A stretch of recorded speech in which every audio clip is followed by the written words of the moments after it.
올해 조선해운업에서 세 가지 최대 이슈는 첫 번째로 컨테이너선 시장 호황 종료, 또 두 번째는 탱커 부활, 세 번째는 중국이었습니다. 먼저 이제 올해 컨테이너선 시장은 드디어 진정되면서 이제 운임도 코로나 이전까지 하락을 했는데요. 당장 1월 초까지만 하더라도 미국 LA 항구에서는 100척이 넘는 컨테이너 선박들이 이런 식으로 하역을 하지 못해서 바다에 둥둥 떠 있었고, 그러다 보니까 이 현물 운임도 엄청나게 상승을 하게 됩니다. 선박들이 바다에 떠 있을 수밖에 없었던 이유는 선진국을 중심으로 코로나 제재를 완화하기 시작하면서 이에 따른 수요가 폭발적으로 늘어나기 시작했고, 그리고 이때 또 오미크론 바이러스로 인해서 이 항만 노동자들도 부족했기 때문인데요. 그래서 이때 한동안 뉴스를 도배했던 이슈를 보게 되면 항만 정체, 그리고 공급망 부족이라는 키워드에 집중을 하면서 컨테이너선 운임은 가히 폭발을 하게 됩니다. 특히 기업 입장에서는 이 경제 회복이 되는 조짐이 보이니까 비싸게 운임을 주고서라도 실어 보내게 되는 것이죠. 하지만 그 이후에 전 세계가 인플레이션 문제를 겪기 시작하면서 수요가 꺾이기 시작했고, 그 여파로 컨테이너선에 대한 수요 역시 감소하면서 결국 항만에서 대기하는 선박 역시 이런 식으로 급격하게 하락을 하게 되는데요. 그리고 일부 선박들은 반대 지역으로 배를 보내서, 그러니까 서쪽 항구가 아닌 동쪽 항구로 선박을 보내면서 거기서 화물차를 통해 다른 지역으로 보내는 게 더 빠르다고 생각을 했기 때문에 결국 운임은 크게 하락을 하게 됩니다. 현재 미국 항만에 대기 중인 선박 수는 지난달을 기준으로 한 50척이 넘는다고 하는데요. 그래서 이 사진을 보시게 되면 바로 이해가 되실 텐데, 올해 초와 올해 말을 비교한 컨테이너선인데 배는 똑같은데 화물량이 거의 반 토막이나 주는 걸 볼 수 있습니다. 그리고 또 컨테이너선 대란이 불거질 때 나타났던 현상 중에 하나가 바로 엄청난 컨테이너선 발주가 있었는데요. 당시 선주들은 잠자고 일어나면 운임이 급등하다 보니까 앞다퉈서 컨테이너 선박을 구하려고 했고, 비싸게 중고선까지 매입해서 대응했지만 그래도 수요가 꺾이지 않자 선주들은 결국 발주를 하게 되는 것이죠. 그럼 이때 얼마나 많은 컨테이너선이 발주가 됐을까요?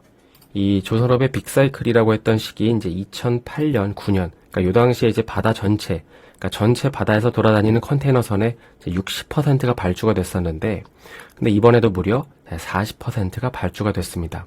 그래서 이 차트를 보시면 08년보다 지금이 훨씬 더 수치가 높은 이유는 단순히 선박 척수의 문제가 아니라 선박의 크기가 훨씬 커졌다는 건데요. 예전에는 1톤 트럭이 제일 큰 화물차였다면 이제는 시간이 지나서 10톤 트럭이 제일 큰 화물차이기 때문에 같은 트럭 수를 주문하더라도 적재량 면에서 차이가 날 수밖에 없었던 것이죠. 그리고 이러한 물량을 국내 조선사들이 대거 수주하면서 조선사들의 수주 잔고 역시 LNG 선박과 함께 채워지게 됩니다. 그래서 여기까지 컨테이너선 시장을 정리해보면 꺾이지 않을 것 같았던 수요가 인플레이션으로 인해 크게 부러지면서 전 세계적으로 소비 수요가 줄어들고 있는 상황에서 선박 발주는 이런 식으로 엄청나게 늘어났기 때문에, 그래서 앞으로는 조만간 인도될 선박들이 바쁘게 돌아다니기보다도 일부 선박들은 공을 칠 것이라는 전망 때문에 현재 컨테이너선 시장은 내년과 내후년까지 쉽지 않은 시기를 보낼 것으로 전망되고 있는 상황입니다. 물론 머스크 같은 글로벌 해운사들은 지난 분기에도 실적 정점을 찍었는데, 이는 그 현물 운임보다도 장기 운임 위주로 구성되어 있는 계약 방식 때문이죠. 그러니까 지금 급락하는 운임을 기준으로 선박을 용선하는 게 아니라 이미 호황기일 때 그때 기준으로 운임을 정했기 때문에 이익이 꺾이지 않는 것입니다. 그래서 컨테이너 선사에 투자하시는 분들은 내가 투자한 회사가 스팟 운임 비중이 높은지, 장기 운임 거래 비중이 높은지를 반드시 확인해야 되는데요. 왜냐하면 최근 같은 시장에서는 스팟 운임에 대한 비중이 높은 선사들은 이익이 높을 수가 없기 때문이죠. 두 번째로 올해 조선해운업에서 중요한 이슈는 단연 러시아 우크라이나 전쟁으로 인한 탈세계화, 그리고 그로 인한 물류 흐름의 큰 변화였습니다.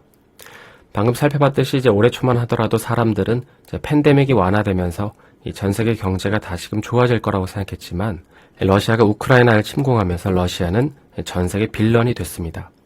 인플레이션도 세계 경제를 망가뜨리는데 한 가지 이유가 되긴 했지만, 그 인플레이션이 더 악화되도록 영향을 끼치는 데 있어서 전쟁도 큰 기여를 한 것이기 때문입니다.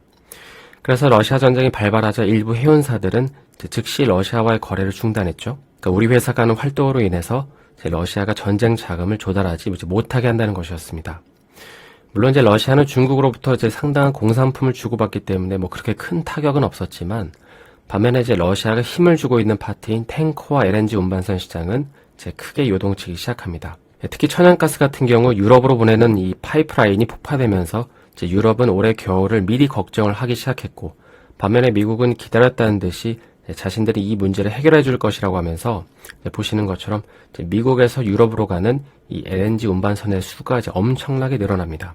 그런데 이제 생각해보면 미국은 중국이나 일본 같이 여기 이제 태평양을 거쳐서 이제 아시아로 보내는 게 유럽으로 보내는 것보다 이 톤마일 측면에서 훨씬 더 유리한데, 근데 이때 운임을 보면 최근에 이제 50만 달러까지 상승할 정도로 엄청나게 치솟게 됩니다. 그럼 이제 당시 LNG 운반선 운임은 왜 이렇게 미친 듯이 상승을 하게 된 것일까요? 크게 이제 두 가지 이유 때문이었는데요. 먼저 첫 번째는 톤마일이 아니라 이제 톤데이 때문이었는데, 이건 이제 컨테이너 시장하고 같은 원리입니다. 우리가 이제 운임 계산을 어떻게 하는지를 잠깐 생각해보면, 이제 일반적으로 실어 나르는 용량 곱하기 이제 배송하는 시간의 값을 이제 기준으로 삼는데, 그런데 이제 만약 여기서 배가 항구에 들어가지 못하고 이제 주구장창 대기 시간이 길어지면 어떻게 될까요? 그러면 이제 짧은 거리를 가더라도 이제 먼 거리를 간 것만큼의 효과가 나타나게 되죠. 우리가 이제 서울에서 차를 타고 부산을 가면 4, 5시간 정도 걸리지만 대전은 2, 3시간 정도면 가잖아요. 그런데 만약에 대전에서 정체 현상이 너무 심해서 이제 부산을 오갈 때와 마찬가지로 4, 5시간이 걸린다면 이제 거리는 짧지만 이제 대기 시간이 길어짐으로 인해서 이제 운임 역시 같거나 이제 더 많이 받을 수 있습니다. 그러니까 차량이 일을 못하고 묶여있다 보니까는 그 일을 하지 못한 것에 대해서 운임으로 보상을 받는 것이죠. 두 번째로 운임이 상승했던 이유는 바로 이제 LNG 운반선을 싣고 갔던 이 천연가스 가격이 엄청나게 상승했기 때문입니다.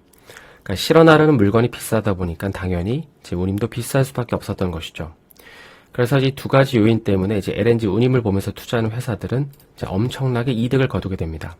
그리고 이제 다음으로 탱커 시장을 보게 되면 이제 보시는 것처럼 유럽 국가들은 이제 러시아로부터 원유를 수입하지 않고 있고, 또 이제 더 먼 거리에서 원유 수입을 해야 되기 때문에 이제 톤마일이 증가하면서 운임이 엄청나게 상승했고, 이게 결국 이제 탱커 시장에 또 한 번의 호황을 만들고 있습니다. 반면에 이제 러시아 역시도 유럽이 수입하지 않는 물량들을 이제 인도나 중국처럼 훨씬 더 먼 국가들로 수출하기 때문에 이제 이에 따른 톤마일 증가, 또 이제 선박 부족 현상으로 인해서 이 탱커 운임도 계속 상승을 하게 됩니다. 특히 이제 탱커 같은 경우 반복적으로 나오는 얘기가 굉장히 낮은 오더북, 그리고 이제 원유 생산 업체들이 공급을 더 늘리지 못하면서 만약에 이제 경기 침체 이후 수요가 회복된다면 이 해상 원유 물동량 증가에 따른 이 탱커 부족 현상이 심화될 거란 얘기가 있는데요. 그래서 이제 내년도 탱커 시장은 이러한 수요가 어느 정도로 회복될지가 이제 관건이라고 보시면 될 것 같습니다.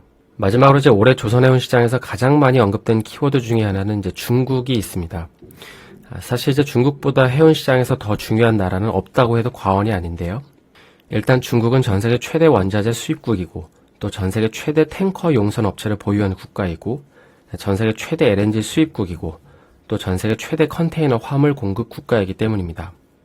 그러다 보니까 중국이 휘청이면 운송도 휘청이고, 그래서 이제 올해 2022년도 휘청일 수밖에 없었던 건데, 특히 이제 그 중에서 또 내년에 기다리고 있는 벌크선 같은 경우 중국의 부동산 개발 유기와 코로나 봉쇄 정책을 유지하면서 수요를 불어들였고, 이는 결국 원자재 수입 감소로 이어졌습니다.